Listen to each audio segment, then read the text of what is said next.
ज्याला दादागिरी करायची असेल व्यक्तिगत मोतीराम मोंदी पूर्ण किती असतील त्यांनी यावं ताकदीनिशी. कुठेतरी ते बहिष्काराला पाठिंबा देण्यामागे भूमिका घेतील.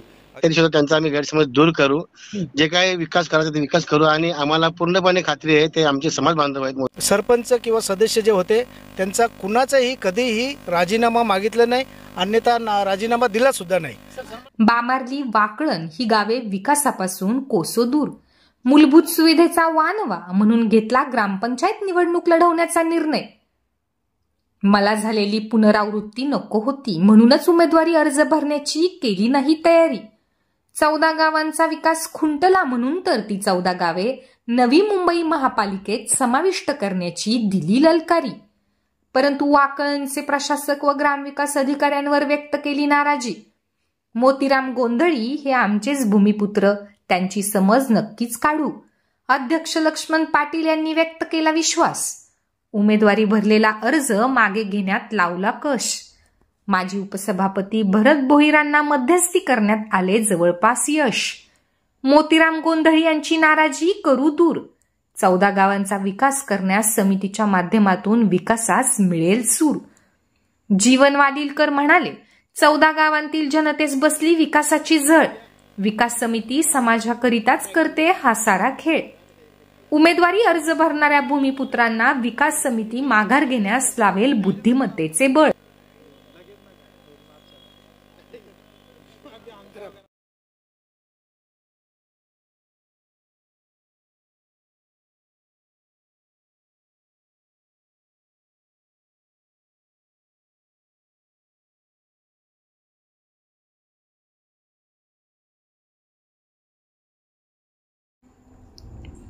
गाव सर्वपक्षीय विकास समितीने ग्रामपंचायत पंचवार्षिक सार्वत्रिक निवडणुकीवर पुन्हा बहिष्कार जाहीर केला. परंतु निघू, बामार्ली व वाकलन या 3 गावात रस्ते, वीज, पाणी, शिक्षण व आरोग्य सुविधा मिळत नसल्यामुळे वाकलन ग्रामपंचायतमधून 5 उमेदवारांनी शेवटच्या दिवशी उमेदवारी अर्ज दाखल केला. मोतीराम गोंधळी व इतर उमेदवारांनी उमेदवारी अर्ज दाखल करताच ठाणे तहसील कार्यालयाबाहेर 14 गाव सर्वपक्षीय विकास समितीच्या पदाधिकाऱ्यांनी नाराजी व्यक्त केली. सर्वांना शांत करण्यात अध्यक्ष लक्ष्मण पाटील, उपसभापती भरत काळू भोईर, जीवन वालिलकर यांनी मोतीराम गोंधळी यांना समज घेण्यात शर्थीचे प्रयत्न केले. लोकप्रतिनिधी तसेच शासकीय अधिकाऱ्यांनी सुद्धा मोतीराम गोंधळी व त्याच्या सर्व उमेदवारास समजविण्यात प्रामाणिक प्रयत्न केला. उपसभापती भरत भोईर यांनी आपल्या गावात ज्या समस्या आहेत त्या समस्या खासदार डॉक्टर श्रीकांत शिंदे यांच्या समवेत बसून त्या नक्कीच सोडवू असे आश्वासन दिले.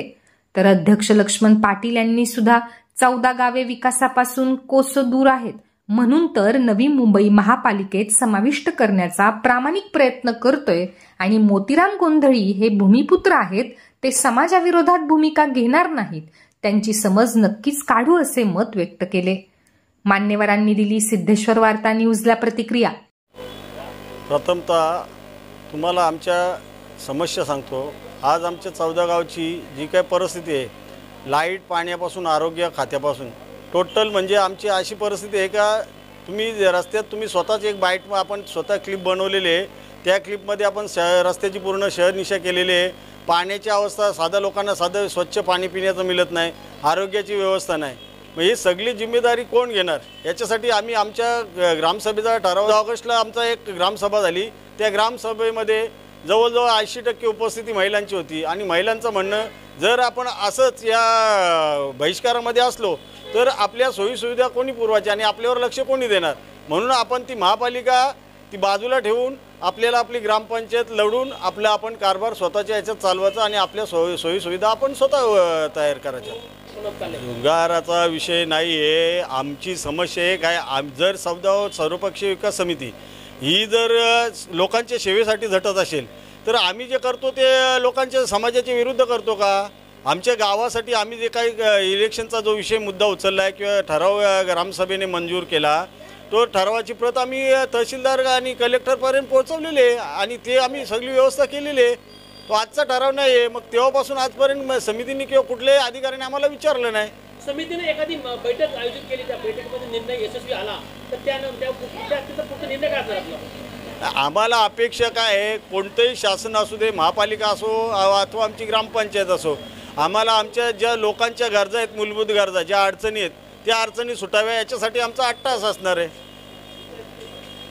बरं, ह्या तुम्ही उमेदवार फॉर्म भरत होता तेव्हा भरपूर तुम्हाला दबाव आला असं तुमच्या म्हणजे मला अशी माहिती मिळते, त्यावर काय सांगाल? दबाव म्हणजे आता बघा, काही आपले मित्राच्या हिशोबात काय दबाव, काही दादागिरी करण्याचा प्रयत्न केला, तर ती दादागिरी आपण काल पण सांगतो, आज पण सांगतो, समाजाचा विषय असेल तर आम्ही सगळ्या गोष्टी मान्य करू. आणि ज्याला दादागिरी करायची असेल, व्यक्तिगत मोतीराम पूर्ण किती असतील त्यांनी यावा ताकदीनिशी, आपण तयार आहे. एक समाज म्हणून मी सगळ्या गोष्टी स्वीकारेन त्यांच्या. बरं, शेवटचा प्रश्न असेल की सर, आता तुम्ही फॉर्म भरलात, आता उमेदवारी अर्ज भरलात, पण आता माघार घ्यायचे जे डेट आहे त्या डेटनुसार तुम्ही माघार नाही, आता स्वतः विनोद पाटील आपले आमदारांचे भाऊ, इकडं तहसीलदार साहेब,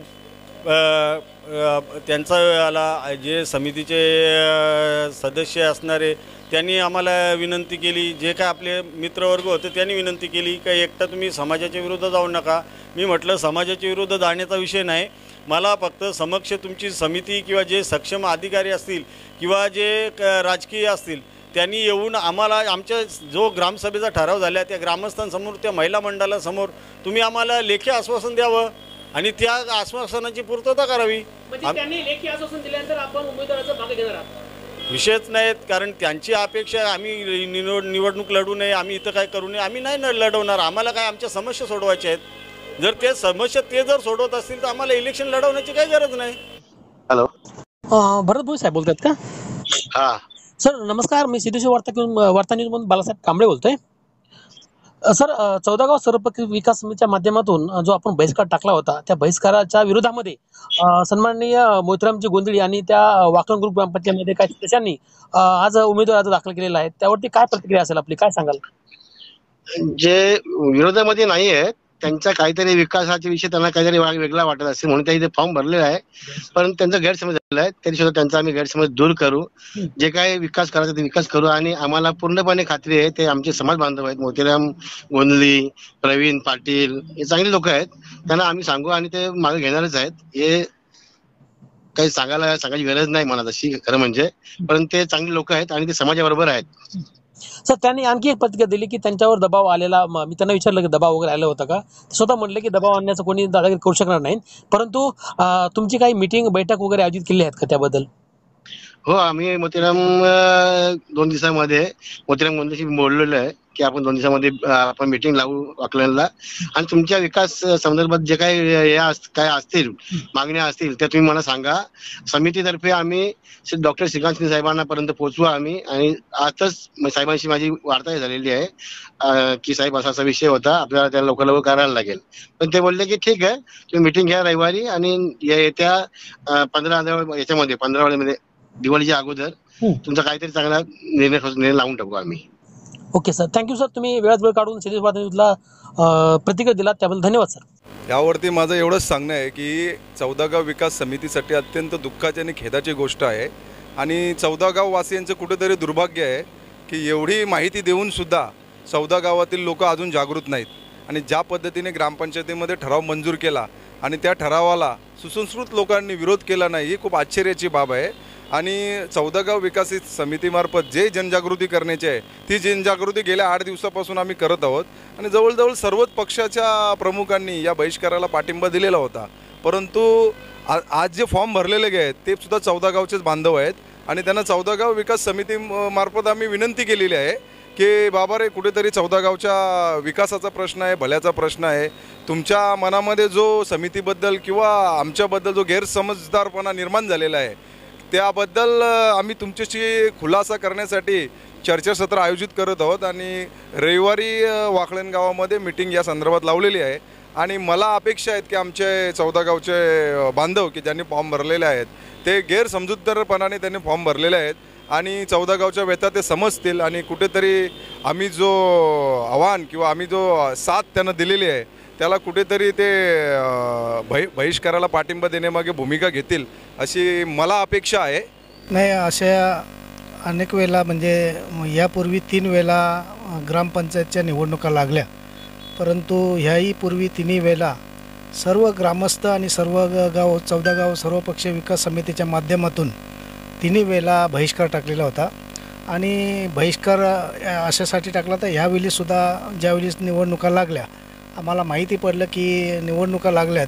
आम्ही तहसीलदार आणि जिल्हाधिकारी महोदयांना तसेच संबंधित आपल्या सर्वपक्षीय नेत्यांना आम्ही पत्र दिलं आणि ह्या समितीच्या माध्यमातून 14 गावच्या 5 ग्रामपंचायतीवरती आम्ही बहिष्कार टाकतो. त्याला कारण असं आहे की आमचा नवी मुंबई महापालिकेमध्ये समावेश होण्यासाठी प्राथमिक अधिसूचना निघालेली आहे.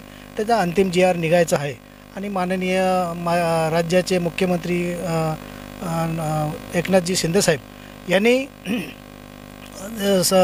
आम्हाला आश्वासन दिलेलं आहे. कदाचित ह्या 10-15 दिवसातसुद्धा अंतिम GR निघू शकतो आणि मग असं असताना ग्रामपंचायतच्या निवडणुका लढवू नये आपण असं सर्वांमध्ये ठराव झाला. परंतु आजचा शेवटचा दिवस असताना आम्ही तिथे गेलो. आम्हाला ग्रामपंचायत पाहिजे. ग्रामपंचायत ऑलरेडी आहेच आणि ग्रामपंचायतच्या ने ठराव केलेले आहेत. यापूर्वी सरपंच किंवा सदस्य जे होते त्यांचा कुणाचाही कधीही राजीनामा मागितला नाही, अन्यथा राजीनामा दिलासुद्धा नाही. खरं म्हणजे मोतीराम गोंधलेने आजच संध्याकाळी म्हणजे दुपारच्या नंतर आम्ही ज्यावेळी त्यांना सांगितलं की मोतीराम गोंधले हे आमच्याबरोबर सातत्याने संघर्ष आपल्या 14 गाव सर्वपक्षीय विकास समितीच्या बरोबर आहेत. यापूर्वीही त्यांनी बऱ्याच वेळेला लोकांना फॉर्म भरू नये किंवा ह्या कामासाठी तो आमच्याबरोबरच आहे आणि आजसुद्धा त्याला आम्ही ज्यावेळी रिक्वेस्ट केली तर त्यांनी सांगितलं का ठीक आहे मागे घेतो असं सांगितलं आणि त्यांनी लगेच एक फॉर्मवरती सही करून दिली की माझा फॉर्म मी मागे घेतो. तरीसुद्धा बाकीचे उर्वरित 2-3 फॉर्म आहेत आणि ते वाकलन ग्रामपंचायत वाकलन गावातलेच आहेत आणि त्यासाठी आम्ही रविवारी बैठक घेतलेली आहे. कदाचित त्या बैठकीला 14 गावातले सर्वपक्षीय समितीचे माध्यमातून किंवा त्यांचा काही गैरसमज असेल किंवा त्यांना म्हणणं असेल तो आम्ही समिती म्हणून ऐकून घेऊ आणि त्यांची नाराजगी काय असेल ते आम्ही दूर करू आणि ते सुद्धा फॉर्म मागे घेऊ असं त्यांच्या जवळच्या मंडळींनी सगळ्यांनी सांगितलं. त्याच्यामुळं ही सगळी मंडळी 14 गावची ही स्थानिक मंडळी आणि सर्वपक्षीय विकास समितीच्या बरोबर किंबहुना नागरिक म्हणून सगळे दक्षता आणि हमेशा नेहमीच आपल्या बरोबर असतात आणि ते फॉर्म मागे घेतील त्यात काय वाद नाही. खरं म्हणजे सर्वपक्षीय विकास समितीच्या माध्यमातून मागच्या वेळीस जर कोणी फॉर्म भरला तर समितीचे फॉर्म सर्वांचे तयार होते म्हणजे मागच्या निवडणुकीच्या वेळेस. परंतु आता तसा काही विषय राहिला नव्हता आणि त्याच्यामुळं आम्ही पूर्वतयारी करायला गेलो. समजा मग त्यांचे फॉर्म त्यांचे दाखले काढा, त्यांचे शौचालयाचे दाखले काढा, त्यांच्या टॅक्स पावत्या भरा आणि हे सगळी तयारी करायला गेल्यावर काही लोकांची गैरसमज होतो का समितीने त्यांचे फॉर्म रेडी ठेवल्यात बघा हा मग तुम्ही भरले का मग बाकीच्यांनी पण त्याही भरले तर मग तुम्ही मागे राहाल म्हणून आम्ही तशी काही तयारी केली नाही आणि तसे आम्हाला जर माहिती असतं तर आम्ही समजावं केलं असतं मागच्यासारखी. पण तसं करू नये. तसं केल्यानंतर मग आपल्याच माणसांच्या विरोधात आपणच तयारी करा आणि मग परत एकमेकाच्या विरोधात लढा. त्यापेक्षा त्यांना आम्ही विनंती करणार आहोत आणि विनंती करून आमचे ऐकतील म्हणून आम्ही ती पूर्वतयारी केली नाही. एकमेकावरती विश्वास ठेवला पाहिजे आणि ही बाहेरची लोकं नाहीत ना, ही सगळी आपली लोक आहेत. या समजा आता हेमंत भोईर असेल अनंतदादाचे माजी नगरसेवक स्वर्गीय अनंतदादा यांचे सुपुत्र नगरसेवक आपले सरपंच होते पूर्वी आणि आपल्या समितीच्या बरोबर नेहमीच आहे. त्यांचा संपूर्ण परिवार आहे. वाकलन गाव हा 14 गावातला सर्वात मोठा गाव आहे. नेहमी आपल्या समितीच्या बरोबर की लोकांच्या बरोबर असणारी ही मंडळी आहे. मोतीराम गोंधले त्याच ग्रामपंचायतचा उपसरपंच राहिलेला आहे. मोतीराम गोंधले आपल्या समितीच्या बरोबर आहे. ही मंडळी अशी करतील आम्हाला कधी वाटलंच नव्हतं. परंतु त्यांच्या गैरसमजामुळं त्यांनी ते फॉर्म भरलेत आणि ते सांगून ऐकतील. मोतीराम गोंधलेंनी तर सांगितलेलं आहे माझा फॉर्म मी मागं घेतो. त्याच्यामुळं उर्वरित राहिले आणि म्हणून आम्ही समितीच्या माध्यमातून काही तयारी दर्शवली नाही. तयारी कोणाच्या विरोधात दर्शवायची, बाहेरची लोक असतील त्यांच्या विरोधात दर्शवली. ही मंडळी आपल्याच आहे, हे सांगून ऐकतील आम्हाला असा विश्वास आहे. आता सर्वपक्षीय विकास समितीच्या पदाधिकाऱ्यांना मोतीराम गोंधळे यांना समजविण्यात यश येते की अपयश हे चित्र पाहणे तितकेच महत्त्वाचे ठरणार आहे. ठाणेवरून बाळासाहेब कांबळे सोबत मी करिश्मा गावडे, सिद्धेश्वर वार्ता न्यूज, ठाणे.